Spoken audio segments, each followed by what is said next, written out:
And we'll now move from here further towards Stroud. The next piece of work we've got is at Docklock, and we've now got our BBC film hero, Matthew Jackson, who will talk about progress he's made since he was on Country. Or Rob, is there anything else to add on this one? I just wanted to plug my son's YouTube channel, which he is now posting every week. If you like YouTube, go to the following site, and you will pick up some fairly detailed, professional, I would say, quite surprised me, updates. But there's a lot of information given there if you're interested. The only other thing I would say is really just trying to pick up this sort of ecology, environmental issues. I mean, clearly we're impacting on the built environment, on the environment with what we're building, but we are trying to take steps to lessen the impact. So, for example, when Oldbury Brook was first blocked to allow us, we did surveys, and any fish were removed. The pound that we entered was also cleared of fish under the supervision of Pete Savage, who's our Pete here somewhere, our ecology champion. The aggregate that we use, that stone that Andy talked about, is recycled, so it's not fresh quarried stone, so we're trying to make sure that the stone that we're using is recycled, and therefore effectively the number of carbon that's embedded in that stone is lessened because it's not being freshly quarried and machined. We've obviously changed the concrete structure to plastic pipes. You could argue about plastic, but effectively embedded carbon in concrete is very high. I think it's one of the most carbon-intensive materials that you can use, and you can see that Andy said we've had to build the head walls in concrete. It's about 4 cube, which is a considerable amount actually, but it's still all about trying to reduce the carbon footprint and trying to lessen the impacts of what we're doing on the environment. Okay, thank you. So, Matthew. So those of you that managed to come to the last update we did may recall we had a rather frustrating period last year waiting for all the precursor activities to be completed before we could access the lot. We talked in some detail about that, so I won't cover that in detail this time around. The good news is that we managed to get into the lot to start working in around February this year. The scaffold went up around mid-February, and then substantive repair work started late February, early March. So we've been at it now for about 3.5 months on Docklock.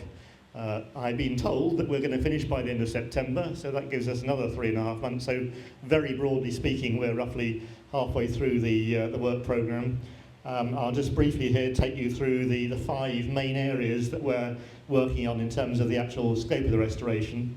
The lot was partially structurally restored back in the 90s as part of the early programme of work, but that was almost entirely on the south side, the towpath side, which they were able to access. That's largely been rebuilt, and that wall is actually in pretty good condition. There's a few hollow areas to be repaired, a certain amount of repointing, but generally it's okay.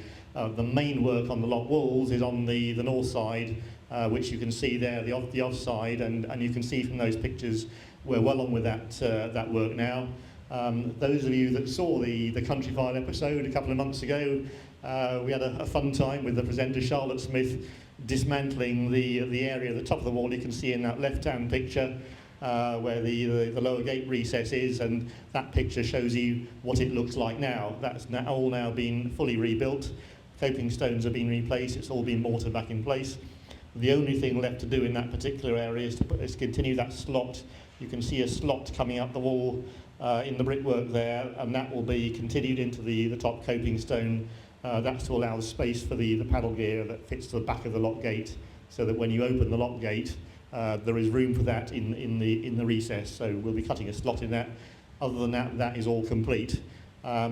Just picking up on Rob's point about recycling, we did reuse the vast majority of the bricks that we took out, or you would have seen us taking out on Country File, but there weren't quite enough for us to be able to use them as the facing bricks. They have all been used elsewhere, the ones that we could use, but rather than have a kind of patchwork quilt, we decided better to face it off with new bricks. So that's why it looks like that on the left. On the right-hand picture, you can see a general view of the overall north wall. You can see from that the bulk of the rebuilding has now been done across the body of the lock. Most of those coping stones have now been relaid. There were a number that were in a very poor state, either delaminated, split into or else heavily weathered. So we reuse and fettle the ones that we can, but towards the left-hand side of that picture you can see there's a gap of about 2 metres, and we're currently in the process of sourcing some additional coping stones to fill that gap.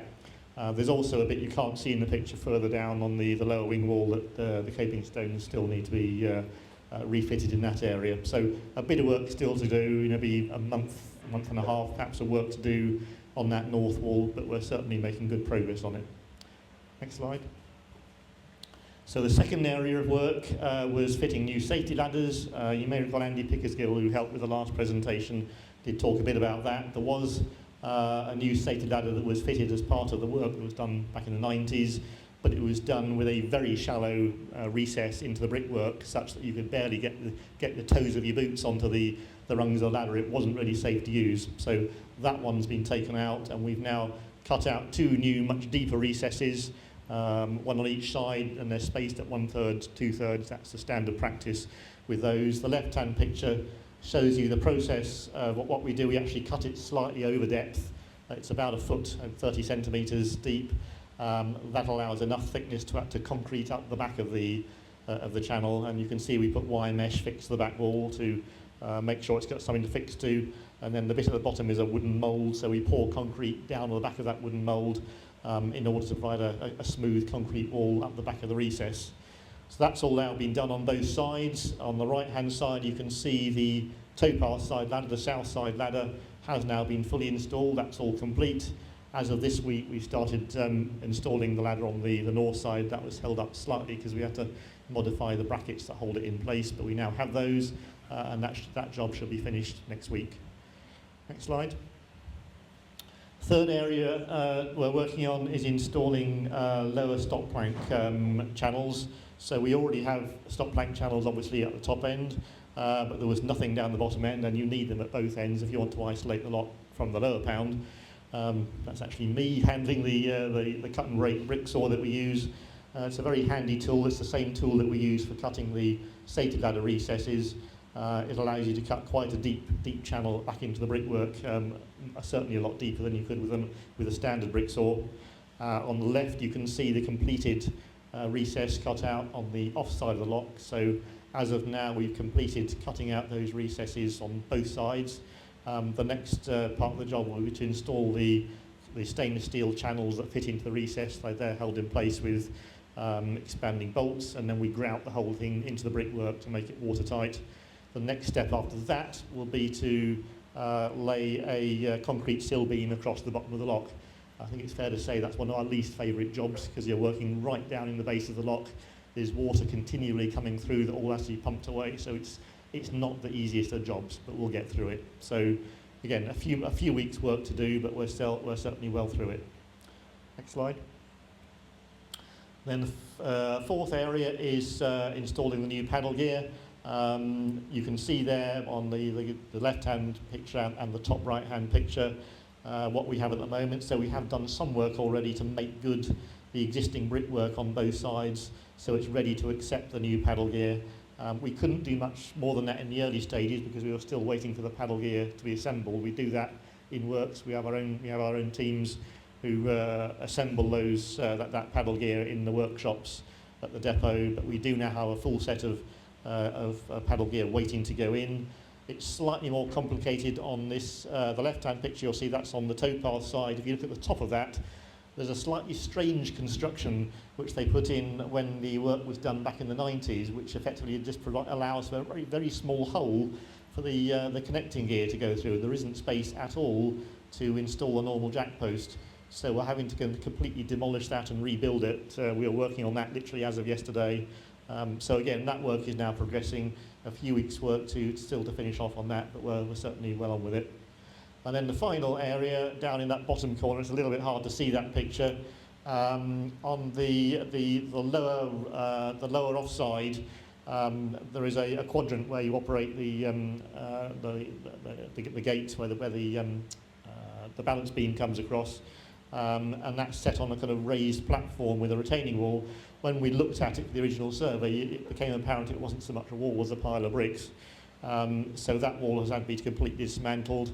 And as of now, you can see we've created a level platform of concrete for that to be rebuilt on, and we have made a start on rebuilding that, but that will be the final area of work to do. So those are the 5 areas we've been working on. As you've heard, we're well on with it. Certainly, I think there's every likelihood we'll be finished on time by around the end of September. And also just to I'd like to pass on some thanks to the other teams that have been working on it. It's mainly the team that I work with, the so-called Monday and Wednesday team, but we also had a lot of help, particularly in the early stages, from the Waterway Recovery Group, the Wergies. They did a lot of work for us back in March, particularly with the heavy work of moving the coping stones, and also from John Pontefract's Tuesday and Thursday team. They gave us a lot of help. They've obviously been diverse in other jobs recently, so just to pass on my thanks to them. And that's the story on Dock Lock so far. Any questions on that? Yeah, I just want to thank Matthew and his team, and just thinking that these locks were designed over 250 years ago, and to have that level of skill and knowledge about how the locks were designed and how to restore them and how to fix problems when they're not quite the right design is amazing. And I just want to thank Matthew and his team for their dedication and commitment and professionalism for restoring this heritage lock and all the heritage locks we've got. And it's true credit to the volunteers we've got. So just want to say thank you to all of them.